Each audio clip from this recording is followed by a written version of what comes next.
大家好，欢迎来参加今仔的活动。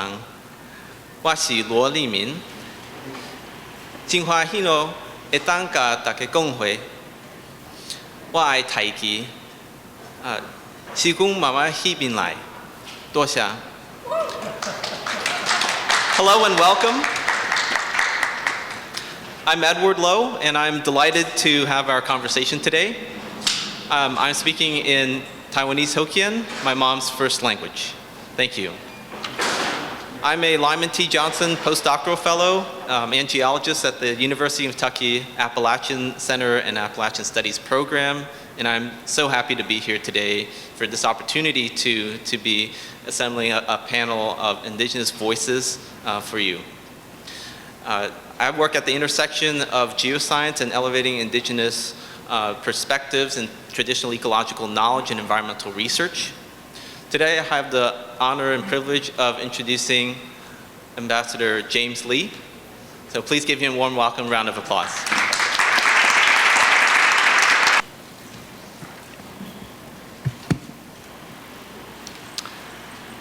Excellencies, distinguished guests, ladies and gentlemen, good afternoon and welcome to TECONY, New York. It's my great pleasure to welcome you all to attend our seminar today with speakers and panelists from diverse backgrounds. They will share with us the different roles they each played in defining the indigenous future. According to UN statistics, there are over 476 million indigenous people across the world, with more than 5,000 distinct groups, each with their own unique language, culture, belief, and knowledge system. However, in the process of modern states buildings, indigenous people have been often displaced from their ancestors' land and excluded or poorly represented in the decision-making process that affect directly their future and their right. Since Taiwan's democratic transition, more effort have been made to elevate indigenous right to self-determination, such as collective right to land, language, culture, and self-government. However, indicators show that gaps still exist between the indigenous and non-indigenous groups in health, education, economic well-being, political participation, and more. In recognition of this reality, President Tsai Ing-wen issued an official apology to the indigenous people of Taiwan on behalf of the government in 2016. Since then, Taiwan government has continued to pursue policy to ensure that succeeding generations of all indigenous groups in Taiwan shall not lose their language, cultural tradition, and their right to determine their future. So our seminar today echoes the theme of UN PFII by discussing ways to elevate indigenous rights to self-determination with a special focus on the voice of indigenous youth.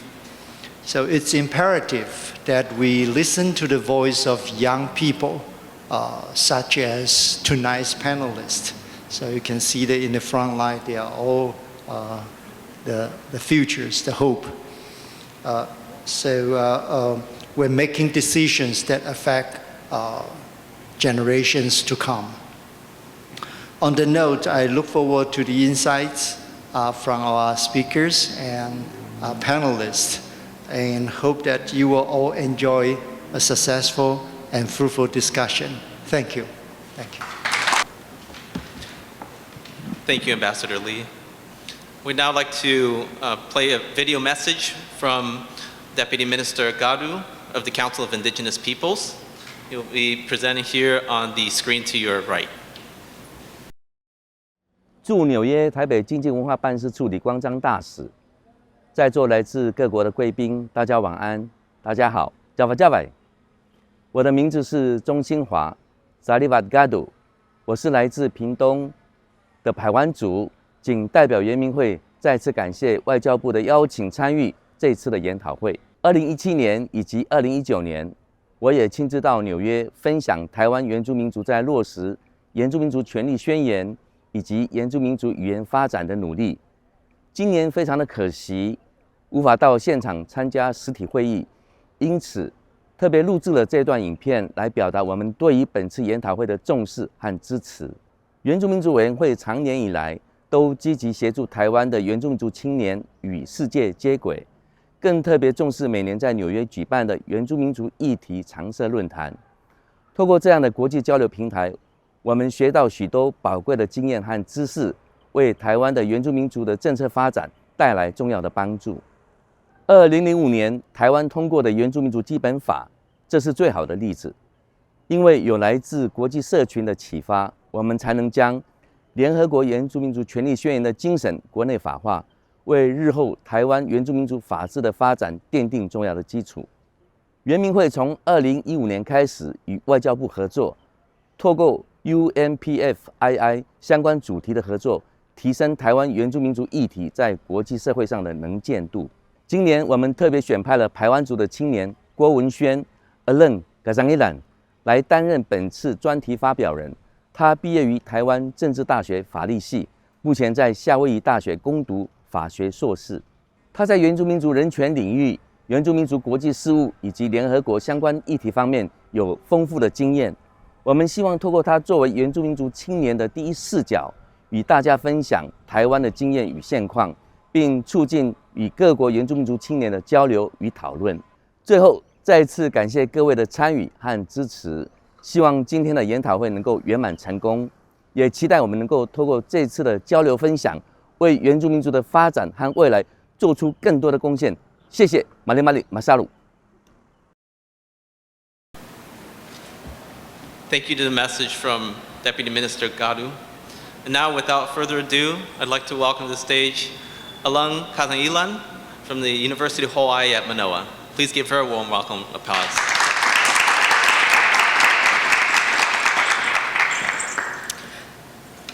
Good evening, everyone. My name is Alung. The name of my house is called Kazangilan. We believe the house has a spirit, so we give it a name. Whoever lives under the roof has its protections. So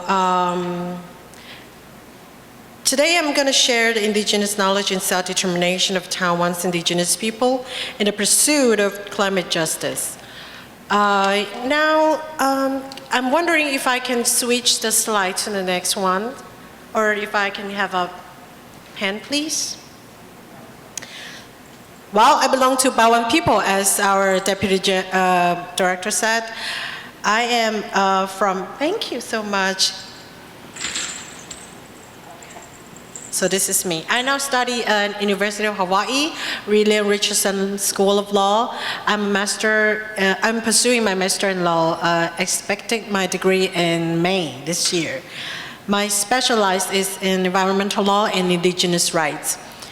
So, okay. Today's outline will have, I have two stories to share. One is about solar power plant happening in Taiwan, and the other is story of disaster adaptation and mitigation story. So one reflects on the challenge of the indigenous self-determination in the climate change, and the other we look in the way forward to know how indigenous or traditional knowledge can play a role in the decision making in the climate change adaptation. So This beautiful lake is situated in Taidong, in Gadadibu community of Binuyo Mayan people, one of 16 indigenous peoples in Taiwan. This lake is called Kanaluva. It has 170 species of plants and more than 200 species of wildlife over there. It was listed as an important bird area by BirdLife International Association. However, it's not recognized as its important or critical habitat by our government. So it doesn't need environmental impact assessment when development take place. So this is the blueprint of the solar power plant. The red circle side is the original, they want the place they wanted to build the plant. And they wanted to build the plant, if it was built, it would be the biggest solar power plant in East Asia. And the county government contracted out this project to an energy company named Vina Energy. And in their contract, they're following the Indigenous Peoples Basic Law, Article 21st, that they should initiate a consultation process with indigenous people in an affected area to obtain their free, fair, and informed consent. However, despite the Vina Energy keep asking, knocking the door of Gadadibu community, they refused to convene a tribal meeting because there were no details of the project and no the valuation from the third party. So the tribe concerns the legitimacy of this project. So they would not convene any tribal meetings. However, the Gadadibu community, however, in 2018, with the approaching deadline of the contract, the Taitung city government held a tribal meeting on behalf of the Gadadibu community. You might find it strange, but I guarantee you it was legal because of the authorization from the Indigenous Peoples Informed Consent and Participation Regulation.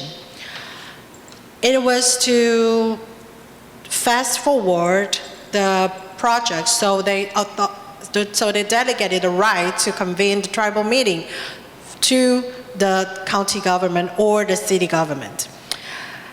So what happened to the end? The opposition lost to the supporters of the power plant by 4 votes. The Ministry of Economy thus issued the energy development permit to Vina Energy according to the voting result. However, the voting process was extremely controversial. For example, the government forcibly held a tribal meeting, and there were even non-tribal members in the vote. Some of the votes, they're from the non-Gadadibu people, some of the Amis people, although they're all indigenous people, they're from different tribes. They should not have the right, they should not have a say in that traditional territory of Gadadibu people. So the Lahan, the one reading the statement and the two, one is the left-hand side and the other on his right-hand side. These 3 traditional leaders filed a petition asking the court to annul the permit. After 4 years of legal battle in the courts, the Taipei High Administrative Court ruled in favor of Gadadibu community. The court held that the Ministry of Economy should examine the validity of the consultation process more stringently. The court further held that the Indigenous Peoples Informed Consent Participation Regulation, it has exceeded the authority delegated by Indigenous Peoples Basic Law, and hence jeopardize the self-determination of indigenous people. Therefore, the voting is nulled, and so is the permit. Finally, the developer have to terminate a contract with the county government. This case shows that the erroneous consultation process, lacking indigenous people's decision-making process, and the violation of free part informed consent, also violating the right of self-determination. FB may take time, but without legitimate free part informed consent, it might cost you more time and money in a court. So what's the way forward? The next story I'm going to talk about is the story of Vuvu Alung, which we were sorry to hear that she passed away last few weeks. And this picture is back, it was taken in 2009 when Typhoon Morocco struck Taiwan with catastrophic damage, killing 673 people and leaving 26 people missing, and a lot of indigenous people were displaced. So, what's the indigenous knowledge has to do with this process? Okay, let's start the story. Vuvu means grandmother or grandfather, or anyone in my grandparents' generation, we call them Vuvu. And it's in our language, it's in Bawa language. So, in the Typhoon Morocco, Vuvu Alung, the one with the, wearing the red scarf in her head, this is Vuvu Alung. She is the traditional leader of Magazaya community, along with other two villages. Her village was one of the affected indigenous community too. And the county government, the two other villages are Kutapuan of Lukai people, Davalan and Magazaya of Bawan people. So without consulting the land traditional owner, the county government chose Maja Farm as the resettlement site for the three affected indigenous community. Vuvu was furious because that's her traditional land of her community. The Maja Farm, the original name is Dinali in Taiwan. It means the place where everybody goes together. Vuvu Alung was furious, and she condemned to the government official. She stepped out. The county government finally filed a negotiation meeting with the three affected communities to obtain permission from their traditional leaders and further discussed the arrangement of the resettlement. In the meeting, Vuvu Alung dressing down the government official, stating as follows: "You may think these parts of the land belong to the government, but it is not.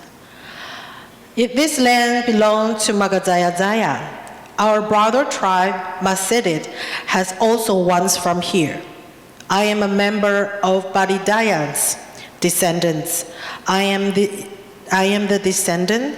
I am also your grandmother.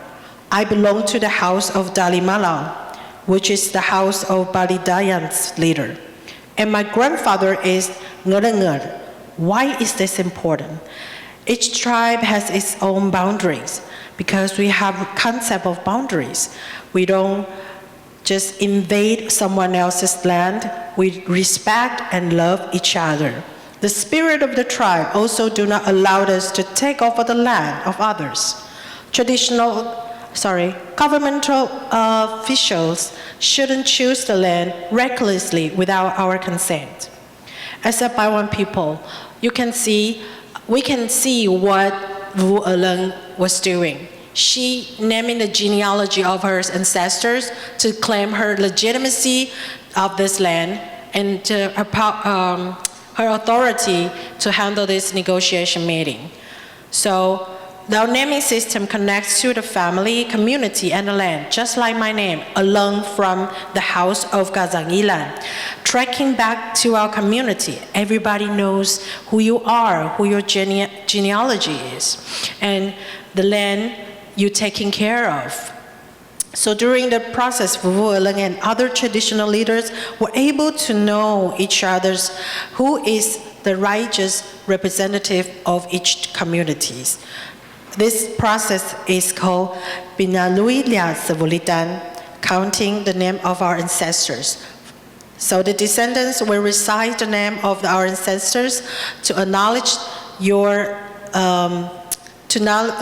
presence is legitimate, and also obtain their consents in the process, and also to affirm the kinship between parties.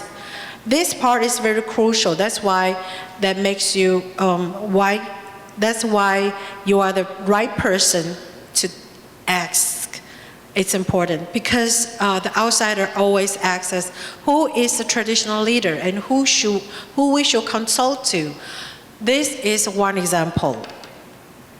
So the post-disaster relocation process demonstrates how Baiwan people use the traditional social system and indigenous decision-making mechanism to mitigate the severity of natural disasters. Policymakers should acknowledge these discussions and such opinions from indigenous community. This was passed on generation through generation and uphold indigenous sovereignty during the policy-making process. This is a starting point for resolving conflicts between different governance and knowledge systems. Moreover, as the Baiwan People Naming System carries local environmental knowledge and intertribal territorial politics that has been passed down through generations. So when formulating disaster adaptation plans, this knowledge is indispensable component in this regard. So what is my message? My message is, as indigenous youth, this kind of traditional knowledge has been generally lost little by little because the land was scrapping. We lost our land, no matter during political issues or the environmental issues, climate change, disasters. So to strengthen the indigenous people's right to self-determination also is a way to safeguard the land. And the land with indigenous knowledge shall be passed on to indigenous youth generation by generation. So the key to maintain or to safeguard or even to mitigate climate change is the indigenous people's self-determination. I thank you for your kind attention. I look forward to your further connection. So if you have any questions, here is my link tree where you can find me on LinkedIn or Instagram or Facebook. So masalu and thank you.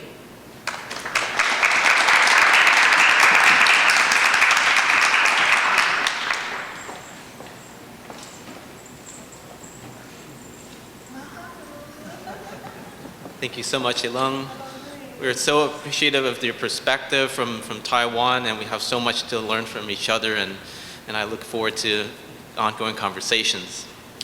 At this time, I'd like to begin our panel and welcome our panelists to up here, and I think we're going to be moving this.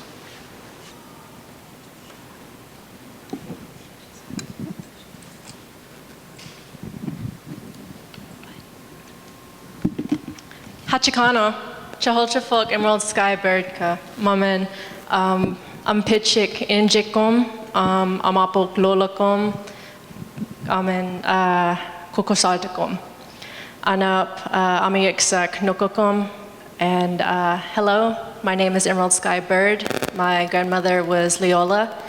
She is from the Noko clan, along with my mother and myself. We're from the Kashada tribe of Louisiana of the Beaver clan.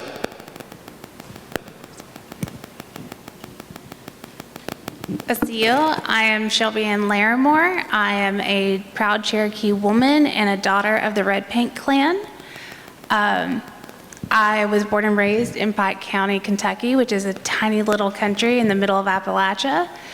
But I decided to go to school at the University of Kentucky and pursue a degree in communications pre-law so I can try to study tribal law. And I have a minor in Appalachian Studies. That's how I met Edward. And I started the Native and Indigenous Student Circle because there is no resources for pretty much anybody that's Indigenous in the state of Kentucky, but more specifically on a campus that has a very diverse background. So we started a little group so we could be together, and we're thriving. Osionagad anagale dawadon shes Duncan dawadon yanegat Sequoia Jundesko Stigadesco Jagesa Alseno Stanford Utan Jundesko Stigadesco Still Awatasa Alseno Scotti Hichinella Kim Ale Carney Duncan Dundo the Gigayalake Nigatu Noji Ojasa Nestle Ojaliga Nagata. Thank you guys. Hello everybody, my name is Anagali and I am a current sophomore at Stanford University. I was born and raised on the Cherokee Reservation, more specifically Stillwell, Oklahoma, which is in District 7 of the reservation. I am the son of Kim and Carney Duncan and I am one of 14 siblings, and yeah, I'm really excited to talk to you guys today. I'm actually the founder of Seven Ravens nonprofit, which deals with a lot of things of like issues that we see on the reservation that like persist to like environmental justice, education equity, and a lot of other issues. But yeah, really excited to talk to you guys today. We Delawisi, Venus Evans, Nain Elnu, Walalio Det Wildasi. Hello, my name is Venus Evans. I am a tribal citizen of the Mi'kmaq Nation. Thank you all, and I'm happy to be here. I am a tribal citizen of the Mi'kmaq Nation. My tribal band is in Presque Isle, Maine. We also have ancestral ties to the Mi'kmaq Nation in the Atlantic provinces of New Brunswick, Canada, and Nova Scotia, Canada. There are 29 bands of the Mi'kmaq Nation. We are the only band of the Mi'kmaq Nation that is in the United States. I am a lifelong resident of Kentucky. I was born and raised there. I am reconnecting with my tribe and my community. I am a commissioner with the Kentucky Native American Heritage Commission. This commission, to be a commissioner, you are appointed by the governor. Unfortunately, this is the only entity in the state of Kentucky for representation for Native Americans. However, like I say, unfortunately, we are only relegated to historical education and preservation. We cannot, under the statute, address any issues that are of current issues and or concerns, and we have to keep it in the past. So my goal is to hopefully bring that statute into the 21st century and hopefully have a voice for the 91,000 Native Americans who call Kentucky their home. Walalio.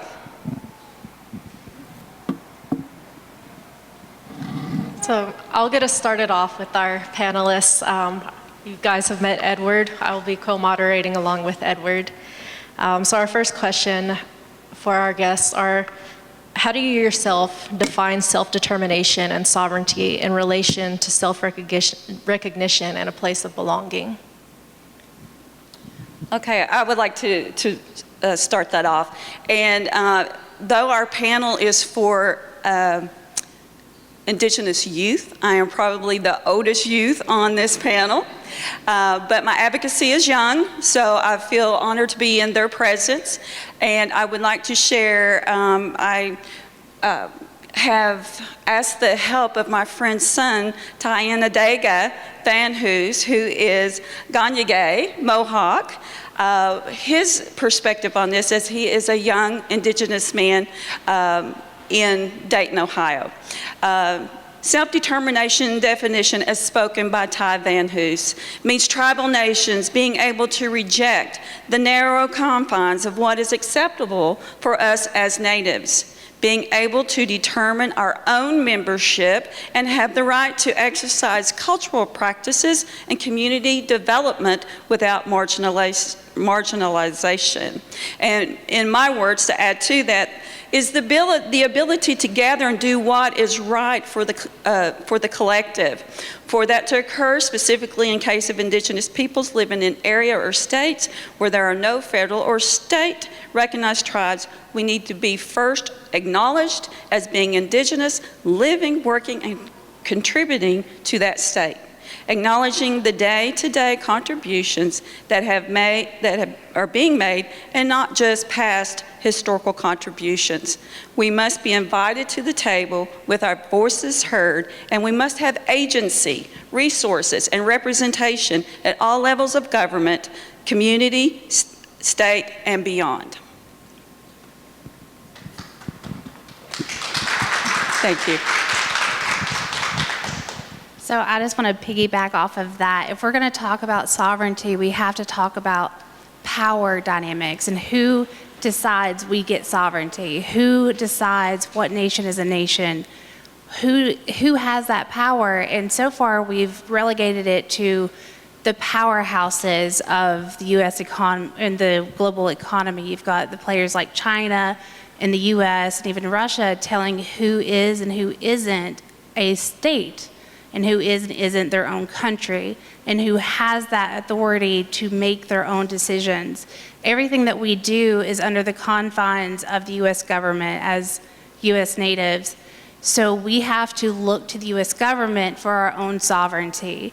When I'm on the reservation, I am subject to the laws of my nation, but at the same time, I'm also subject to the laws of the United States, with or without my permission. If we had true sovereignty, we would not be beholden to the U.S. government when we're on our tribal lands as a tribal member.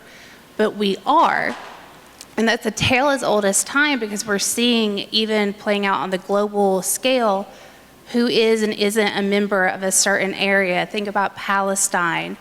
Those people have lived there for a long time. They have their own government, their own armies, their own people, their own culture, their language, and yet we've put this expectation on them that they no longer exist, that their voice doesn't matter. And that's something that we've been fighting for years, since first contact, and it just keeps playing out over and over again. We need to start thinking about sovereignty on a small scale and fight for sovereignty for every people that claim their own.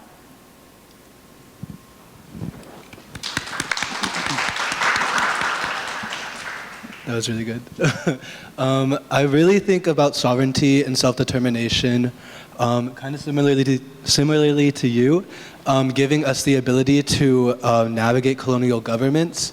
I specifically want to shed light on the U.S. Congress not giving the Cherokee Nation a seat in Congress that was given to us by a treaty that was signed before removal, and they are still not upholding to that treaty. So when the Cherokee Nation wants to be a part of this government and they're denied a voice that they were promised, that is something that should be seen within our ability to self-determine and have sovereignty over ourselves.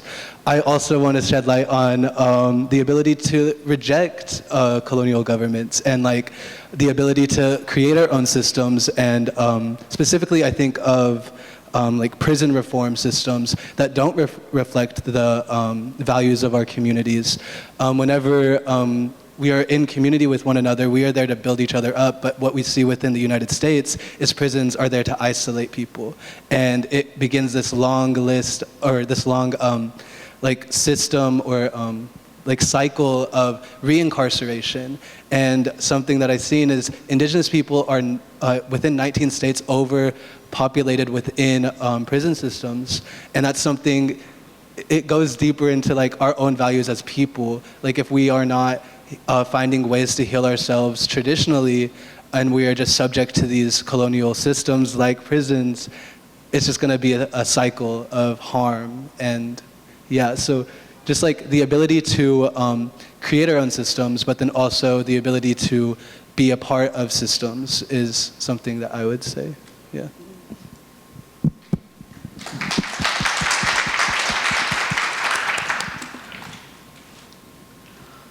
So the legacies of settler colonialism, capitalist exploitation, and imposition of nation states have created so much trauma and displacement.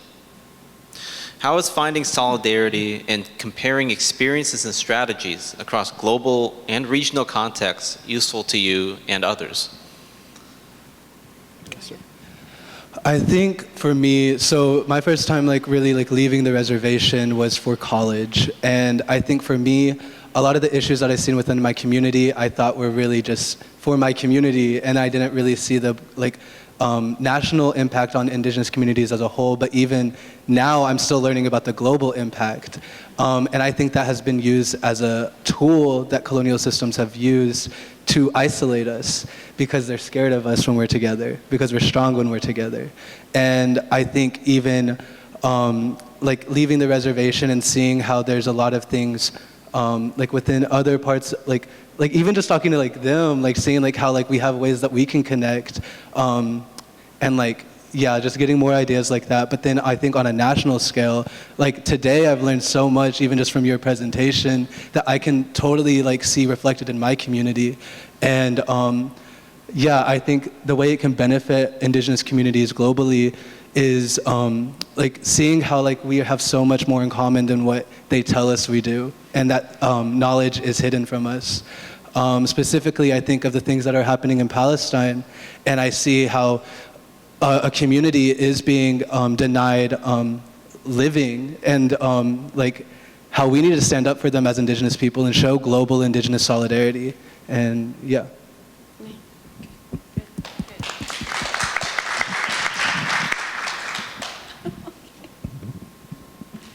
So I did forget to mention earlier that I work with NCAIED as the Director of Strategic Partnerships. And what we do as a national organization is we work with tribes all over the US and Hawaii and Alaska corporations as well. And along with that, we do have an international office, and we work very closely with the First Nations of Canada. We've had discussions with the Sami of the Arctic Circle, the Maori of New Zealand, and different areas all the way to Guam. So our organization does work with other Indigenous peoples and sort of learning their sovereignty and how to develop their communities economically, and how does that apply in international policy here in the US on a sovereign level with tribes as well. So we're always looking to have conversations and learn from each other. And when we're having these discussions, a lot of times we bring these back to our own countries on how we can implement these into our policy as well back home. So I think that was a really great question that Edward brought to our attention, that I didn't realize that we have been working on a policy level on international scales. But I'm gonna move to our next question. And it sort of relates to what we had just covered on how Indigenous sovereignty never seems to be fully recognized on government levels by external entities or even corporations. So one thing is needing to preserve our lands, preserve our communities and our economic systems. And for Indigenous people, for us in the United States, this is on a spiritual level, from the ground into nature, to where we have these valuable resources that come from the ground and the land. And we do need to protect these entities, like it was mentioned before. I think that's all of our duty as Indigenous people. So to my colleagues, what are some ways that you've seen that Native communities have shown resistance in the creation of toxic environments that inspire you? And if applicable, how do you think your work can inspire others to protect these areas of resources? I think for me specifically, I look back at past generations that have been consistently fighting for the same things that we've been fighting for. I think that gives me a lot of the motivation to realize that I am just a bridge from my ancestors to the next generations. And I think whenever you see these big movements of I think of the Segorte Land Trust and the Waterfall Unity Alliance or Standing Rock, and where a lot of the Indigenous people of the United States came together to fight for a common goal, I think that's something that gives me a lot of power, because what I was saying was we have power in numbers.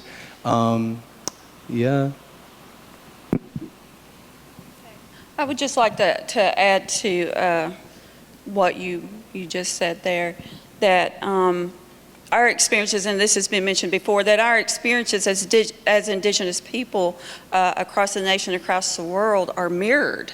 So we can learn from one another. And the solidarity being formed in our collective communities, established especially with our Indigenous youth. I've been very impressed with their passion and the past couple of days that we've been together, and their dedication to their work and to their communities. And I think that they are the future. They will open the door and hold their foot in the door and let the others that are coming up behind them do that. The love and the support that is being garnered is amazing. And the level of consciousness of the people and the communities and allies that the allies are raising is monumental.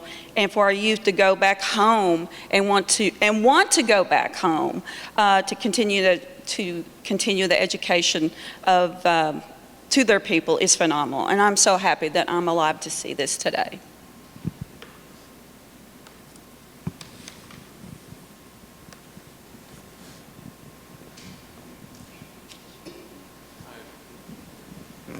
I continue to be so inspired by all of the different perspectives that we're bringing together here on the panel today, and is hearing about the different needs that are ongoing for critical minerals and rare earth metals are really bringing into focus the need for preserving self-determination for Indigenous peoples.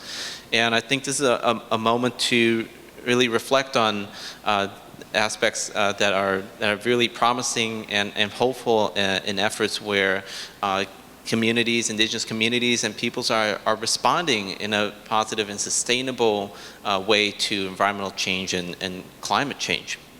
So my question to the panel now is, what do you appreciate about young people's and elders' contributions to self-determination and sovereignty in your own community? And how does intergenerational Indigenous knowledge help your communities adapt sustainably to climate change and environmental change impacts? So I would just like to say that I was extremely privileged to grow up in a community that's full of elders. My oldest elder was 103 when she passed, so all of that knowledge was given down to us. Just sitting at the kitchen sink peeling potatoes, I would ask, well, why are we planting over here when the last 2 years we planted here? And I was given the knowledge of we need to return to the soil the nutrients that we are eating. So we would, empty the field, let it grow up with weeds, and then try to till in new nutrients. And the U.S., we have a lot of academia people that like to come in and they'll be like, well, you need to take nutrients and put it in the soil and then you'll have a larger yield and then you could sell the excess that you don't need. But our people always pushed back on that. They would always be like, we don't take more than we need. We only take what we need to make it through the winter and we'll plant again in the spring. And that knowledge has been passed down to us, not as oh, this is how you get rich, but this is how you are rich off the land. We were always called land rich and dollar poor. And I always really resonated with that because we had so much just in the land that we grew up in. And, coming to the city and stuff, it's a different lifestyle altogether. So I long for being in community with my elders, but also seeing our next generation grow up.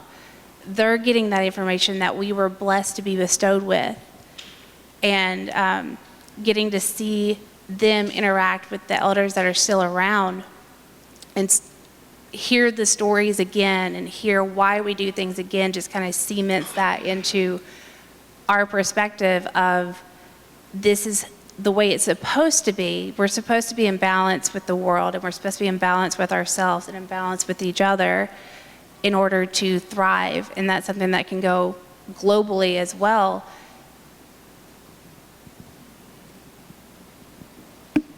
I'd like to add to that. Like I mentioned, we work with tribes and other communities of indigenous areas, and it's what Shelby's saying. Our indigenous values are giving back to nature. Not just us, but I think others, non-indigenous people, are starting to realize that we have been cultivating sustainable lifestyles in agriculture with sustainable methods to help preserve the environment, but not only that, but be very productive in this sense for longevity and quality and quantity of agricultural sources, water sources, anything relating to the economy and all of its organisms that come to play. And I think as much as we should, all of us should just advocate to bring these sovereign rights back to the indigenous peoples of those indigenous lands, because we know our lands, it's part of us and who we are, and we know how to take care of our lands and our extensions of ourselves. Is there anything that anyone wanted to add to share with anyone that extends beyond this panel?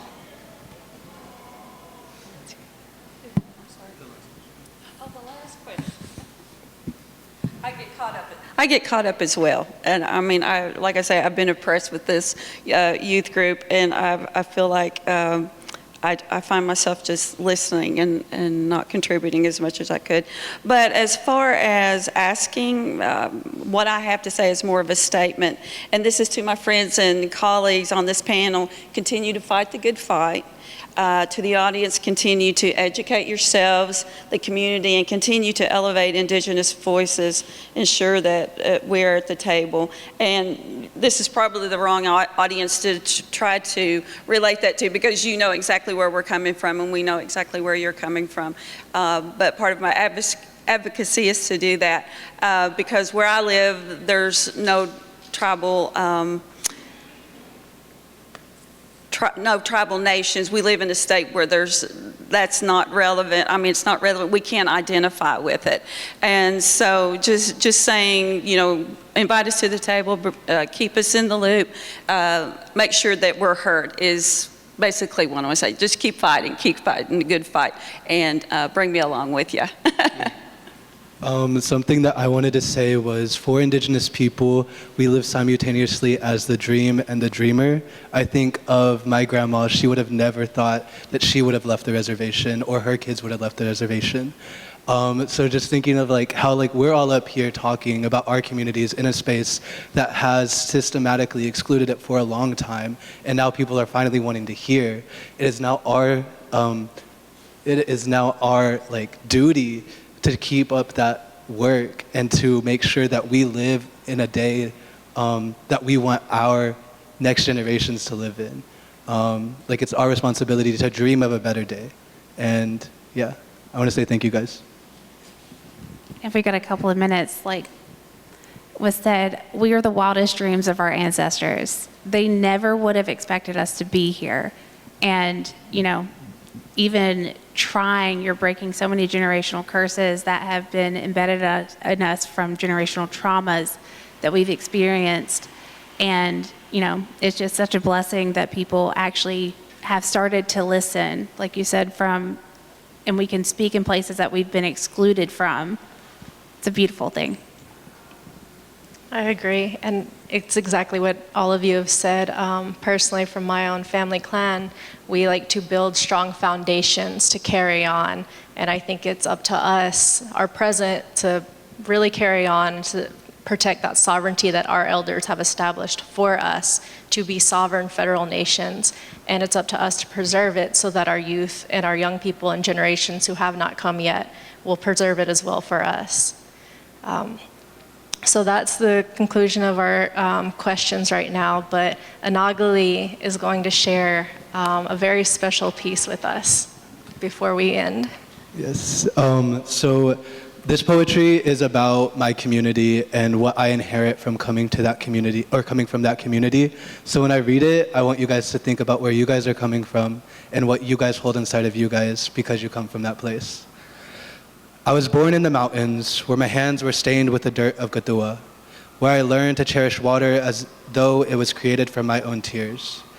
I grew up listening to the legends and lessons of tales spoke of children who transformed into celestial beings, and tearful mothers whose cries nourished the first pine tree. From her, we learned that the sacrifices made for our people are sacred.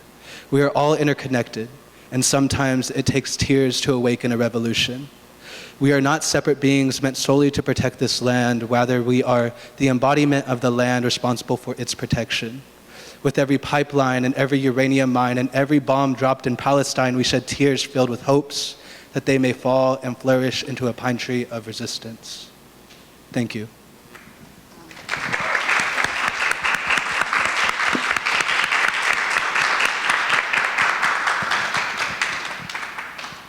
So as we close out, I'd like to say a few words. Ashiok Bahus, Hachahaslak, Yatamoka. I'm so grateful and honored and happy that all of you have come to spend this evening with us out here. And we'd like to thank the Taipei Economic and Cultural Office of New York. Thank you so much for honoring us here and inviting us.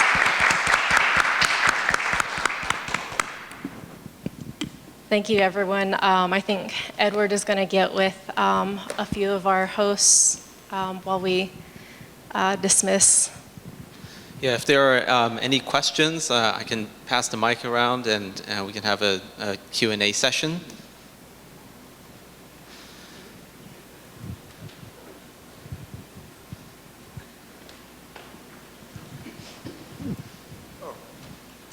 It was really moving and important to hear from all of you. I had a question about, I wasn't aware about the broken promises of representation by the nations. And I was curious to learn more about what are the biggest barriers to seeing that happen, to have that participation. So in our treaties, we have some things that we haven't upheld and things that the U.S. government hasn't upheld. Our treaties are broken, and we keep screaming from the rooftops, like, honor the treaties, give us what we asked for and what we agreed to. The U.S. government has said that treaties are the highest level of promise, and it goes beyond law and policy and even beyond the U.S. Constitution. So any treaty signed by the U.S. takes precedence, but that's not the case when it comes to indigenous nations. It's the case on the international stage, but not with us. So in our treaty, it says that we are supposed to have a representative, a non-voting representative to the Congress, because the idea was you can't make laws that affect us if we don't have representation. And that was the whole foundation for US even being started. That's why they broke away from Britain, was because they weren't getting representation. And yet they've denied us representation and continuously passed laws that affect us on an individual and community level. So every year, our chief will go out and petition again to the US government. There's always a bunch of paperwork, and eventually they'll just say, no, we're not going to do that. We would have to put in an extra seat. We don't have the office space. They come up with a new excuse every single year. And we've always brought really qualified, amazing candidates that stand up for our people, that are very passionate and not afraid to ruffle feathers. And I think they're terrified of us having a voice, because then they have to listen to us. Whereas for years, they've not had to. And I think that's the main reason that we don't have the representation that we were promised, and it's for their benefit, not ours.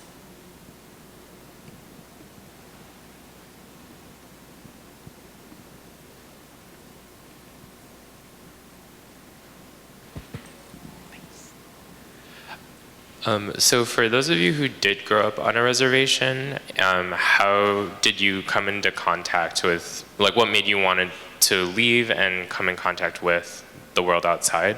And for those of you who didn't grow up on a reservation, how did you come in contact with people in your culture and beyond? And for both of you, what was that process like? How did it affect you?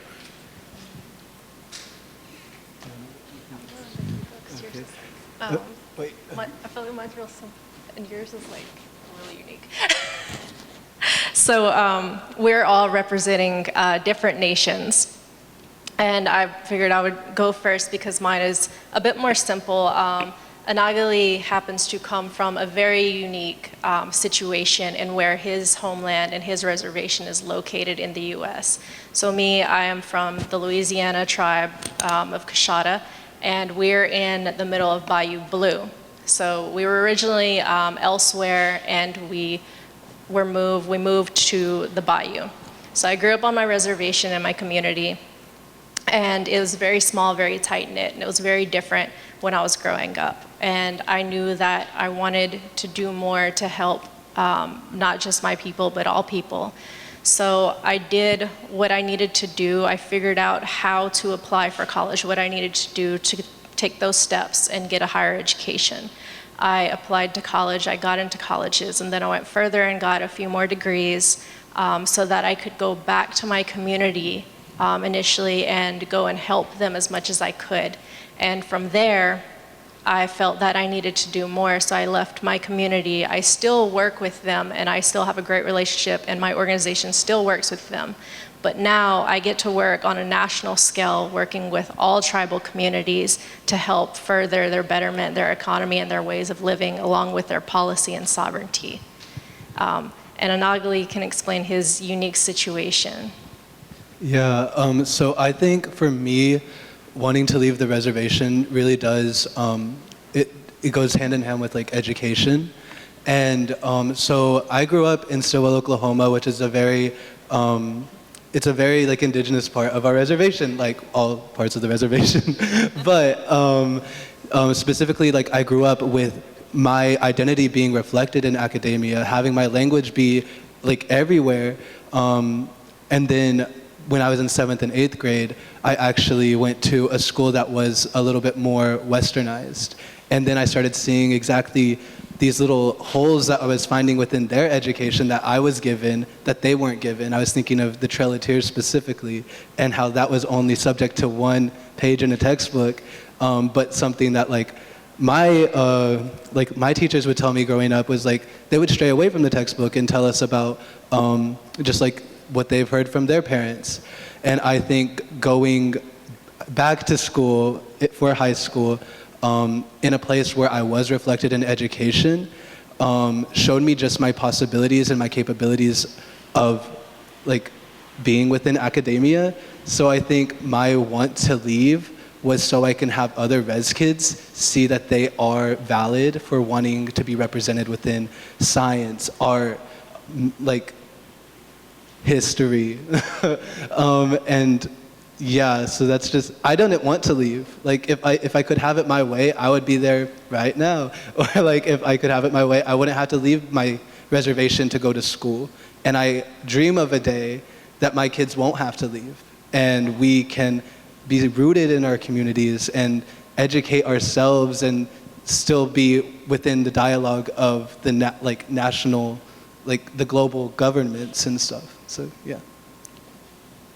So my family left the reservations several generations ago. So I was born and raised in Eastern Kentucky, Appalachia, and I didn't get to learn the language as well as Anagali does. I learned my name and kind of like, hi, how are you? It was difficult trying to bridge that gap and connect with people back home. And I went off to college because even though I wasn't on a reservation, schools in Eastern Kentucky are just as bad. My brother graduated high school not being able to read, just like you hear those same stories on reservations. So there's a connection for me between being Appalachian and being Indigenous. Is the story is the same, just on the face of different people. Because in Appalachia, we have the tri-race group, the Melungeons, which are Indigenous, Black, and white mixed race people. And they suffer just as much. And we've become insular in the mountains. We've been sheltered, and we don't really interact with anybody outside of Appalachia. I would travel, of course, in the summers to go see family, So I got a little bit of that, like exposure in the world, but when I went to college, I didn't understand racism. I didn't understand sexism because I've been told my whole life as a woman, I have power, I have authority, I can do anything I put my mind to. But yet I'm the first person in my entire community to ever go to college and the first one to ever graduate, which I'll do next week, which is super exciting. But now that I've done it, there's so many people that are like, oh, well, I can go. And that's something that is beautiful for you because you break that down and it's like, okay, I can do this now. And then you become a trailblazer for the next generation. Okay, if I could quickly, have we got a few minutes? Okay, because I was like, oh, this is a good one. My story is completely different. I did not grow up in my community. I did not have connection with my people.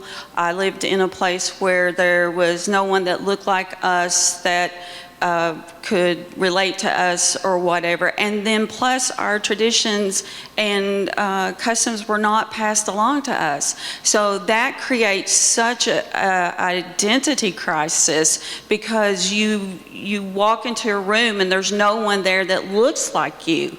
And there, you know, if you can't say that you are part of a tribe or a nation that is better known than the Mi'kmaq Nation in the United States, you are automatically dismissed as fraudulent, that you don't exist, you're trying to be something that you're not. So in order to survive that, you go within yourself and you keep that with you. However, my whole life growing up, I'm 61 years old now, I knew where my people were. It was just making that connection. So I started in 1991 to reconnect with my tribal nation. It took me until 2001 to make that connection and become a tribal member with them, but they have embraced me, and I get chills thinking about it. I can go home. I call Maine home, even though, you know, Kentucky is my home because I was born and raised there, but to go back home, I'm embraced, I am loved, I'm accepted. They make sure that I'm informed on things. I am reconnecting with the language. And my thought processes has always been, if you don't know where you're from, you can't get where you're going.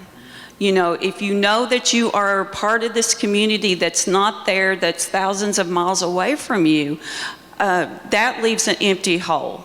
And that sets you up for, like I say, identity crisis, depression, suicide. It's like, you know, you've got to have that connection.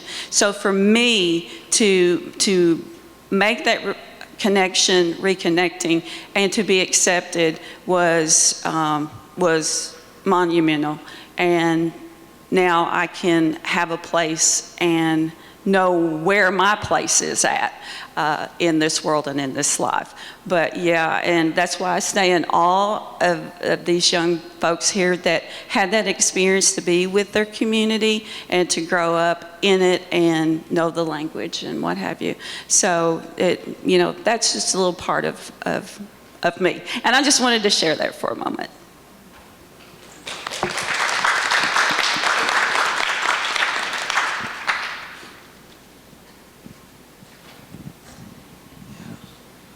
How are we doing on time? Okay. Did you have another question? So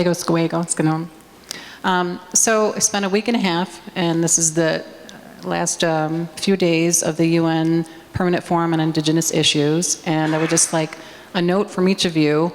Yesterday, they listened to panelists and organizations across all of the North America, South America, Central, and Indigenous World Peoples for the 2024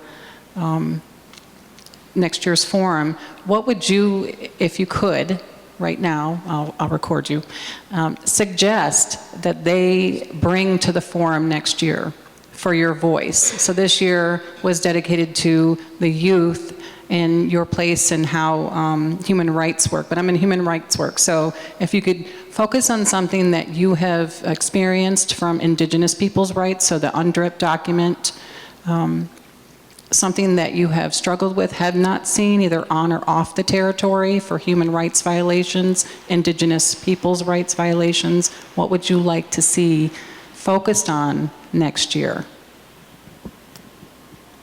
So, I think, personally, from my perspective, a sense of stronger sovereignty in relation to policy on the federal level and even the international level.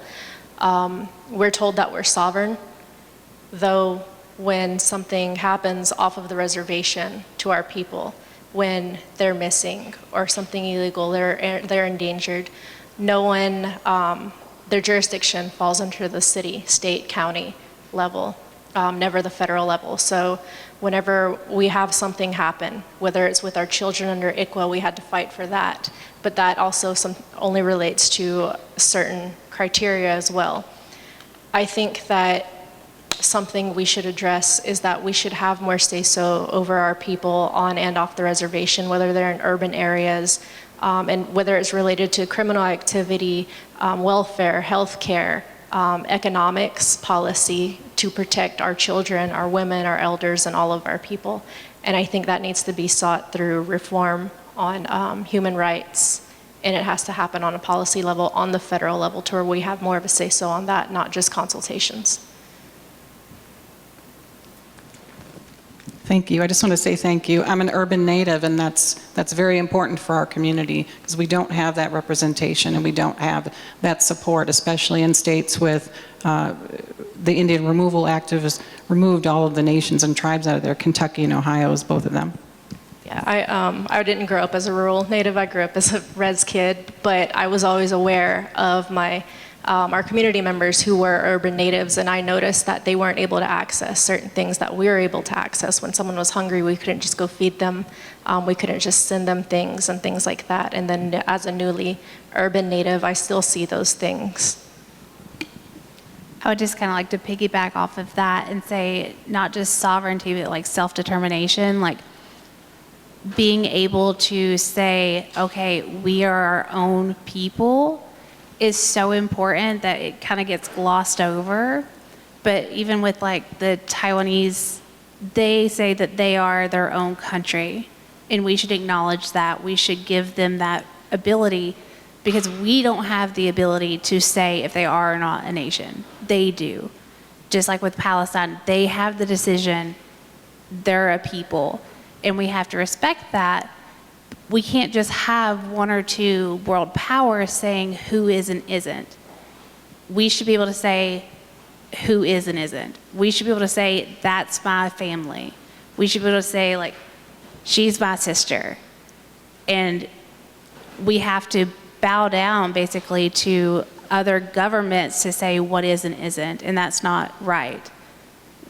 We as a people give each other power, and we're the ones that get to decide who is and isn't. And as a humanitarian side of it, we should be able to help each other. We should be able to trade with each other without all of these complications. So if you're in the United States, but you're in a reservation right on the border, you should be allowed to see your relatives across the border of the same tribe, the same people. Like the Ojibwe people, they are bisected by a border, and they should be able to freely roam between, but we have a construct of what the United States is, and we run a border straight through these people's lands.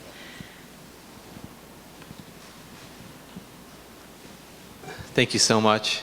And on this note, I'd like to thank Michael Chun in the back there for being the main liaison with me for the last few months. I'd also like to thank his predecessor, Lin Xingseng, for all the connections, and thank you to the TECO New York office for this platform for all of us here on the panel. Thank you.